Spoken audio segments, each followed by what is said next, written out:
আসসালামু আলাইকুম ওয়া রাহমাতুল্লাহি ওয়া বারাকাতুহু। হুজুর, আমার একটা প্রশ্ন। আমি জোহর অথবা জুমার নামাজের পূর্বে 4 রাকাত সুন্নাতে মুআক্কাদা নামাজ পড়া অবস্থায় জোহরের জামাত অথবা জুমার খুতবা শুরু হয়ে যায়, এমন অবস্থায় আমি কি করব? ওয়ালাইকুম আসসালাম ওয়া রাহমাতুল্লাহি ওয়া বারাকাতুহু। ধন্যবাদ খুবই গুরুত্বপূর্ণ প্রশ্ন করার জন্য। উত্তর: জামাত শুরু হয়ে গেছে, এমতো অবস্থায় যদি সুন্নত নামাজ 1 রাকাত হয়ে থাকে তাহলে 2 রাকাত পড়ে সালাম ফিরাইবে।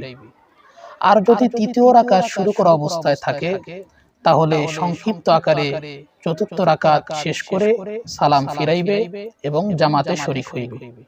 রেফারেন্স ফতোয়া শামী প্রথম খণ্ড 668 পৃষ্ঠা নম্বর। ধন্যবাদ। এমন আরো সুন্দর সুন্দর ভিডিও পেতে আমাদের সঙ্গে থাকুন এবং পেজটি ফলো দিয়ে রাখুন। আসসালামু আলাইকুম ওয়া রাহমাতুল্লাহ।